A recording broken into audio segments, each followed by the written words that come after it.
Hello, lovely people. Okay, so you just spent the last 40 hours finishing the epic story campaign, build a badass character, and you're pretty confident that you can handle everything this wicked world throws at you. But you're also aware that Outriders is a complete experience, straight out of the box, and doesn't have any live service elements. So, now what? Fear not, Outriders, we got you.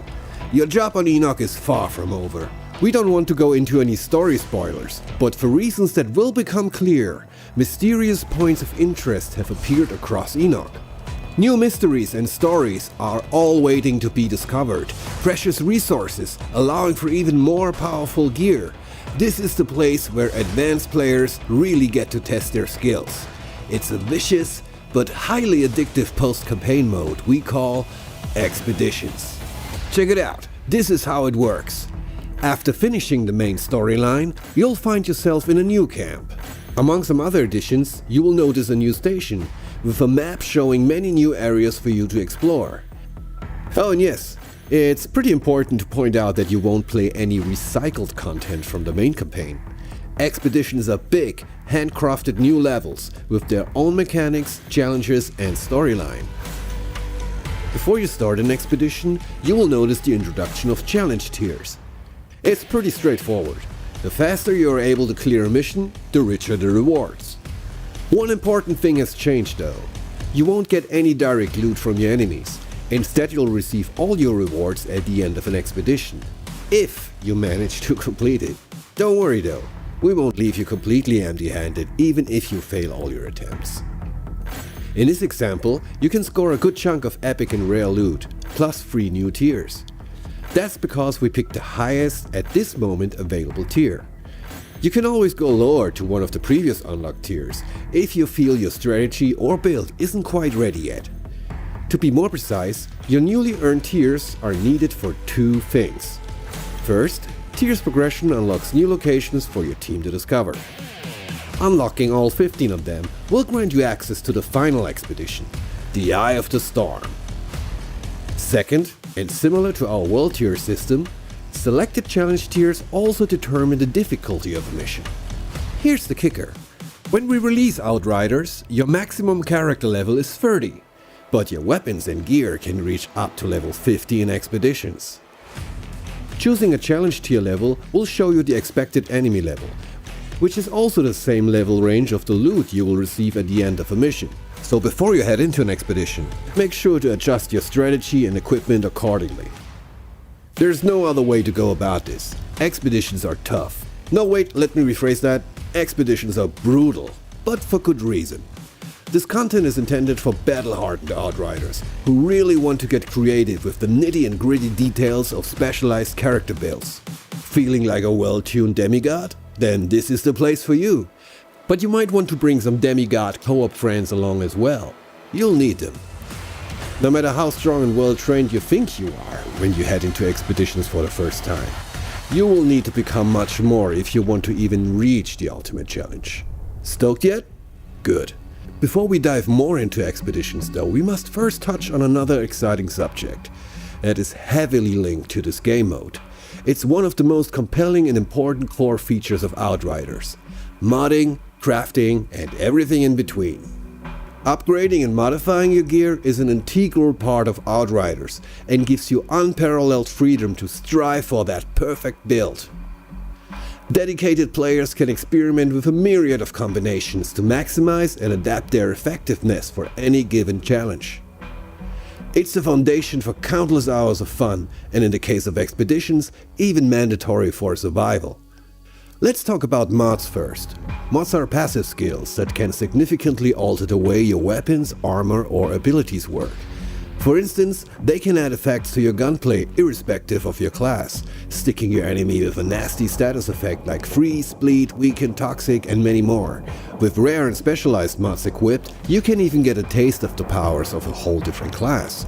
For example, Golem's Limp is a legendary shotgun.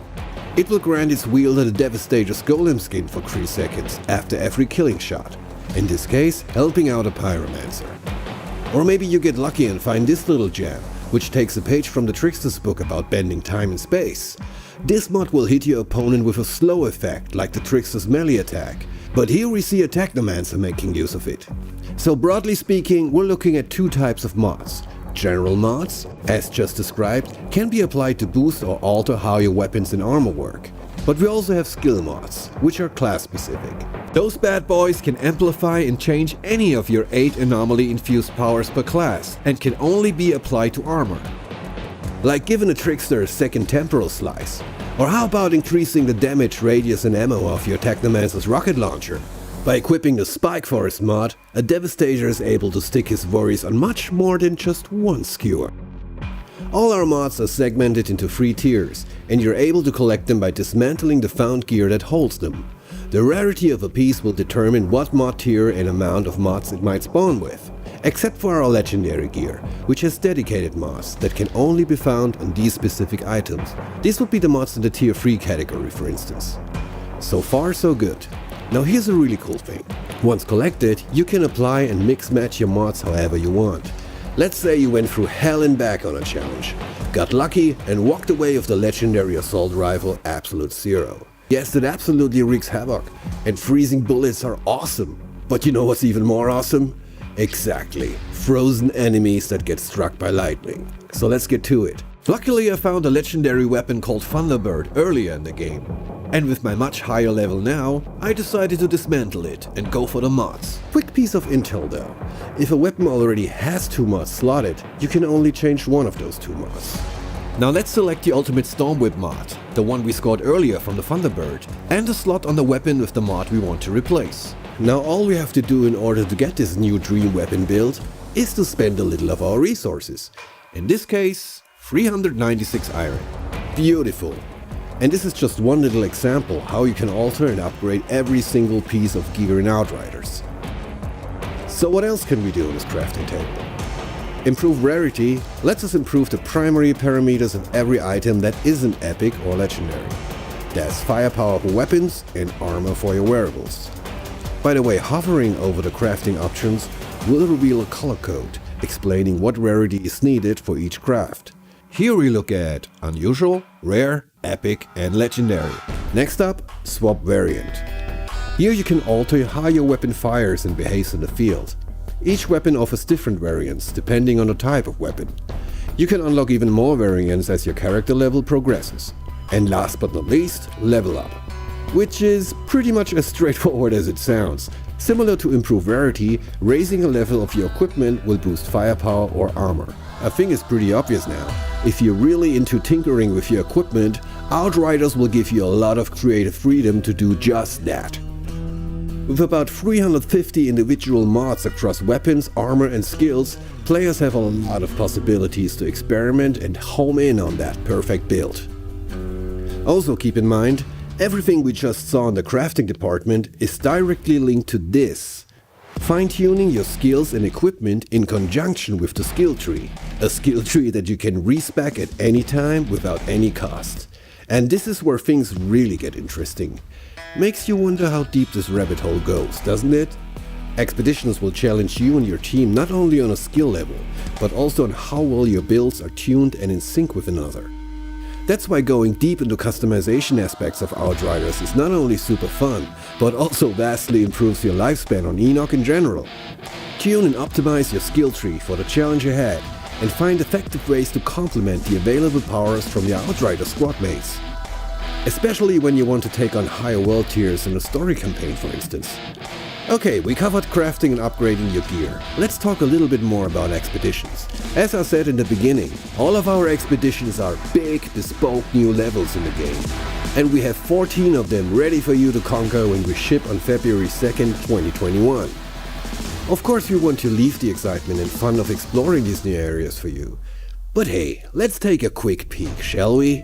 I've sensed a deep, humming noise reverberating from deep within the forest. It comes and goes, but during our journey it has grown louder. And next to this gate, it is more piercing than ever.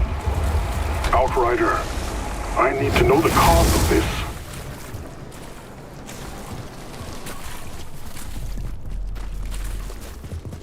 Tiago was right about that hum. My teeth are chattering from the vibration. Strange structure. Some kind of switch over there.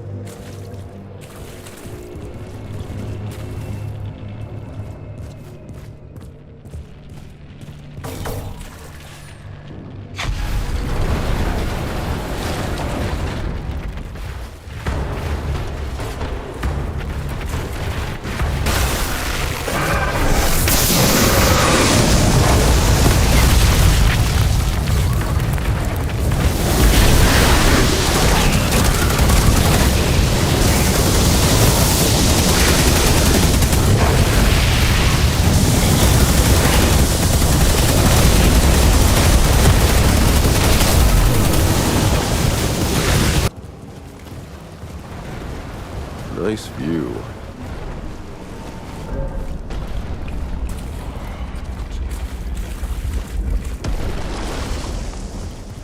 An obelisk mechanism in the middle. Could be the way forward.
We can't wait for you and your friends to face Enoch's ultimate challengers. I hope you liked what you saw, and as always, stay safe out there and take care of each other. Sven out.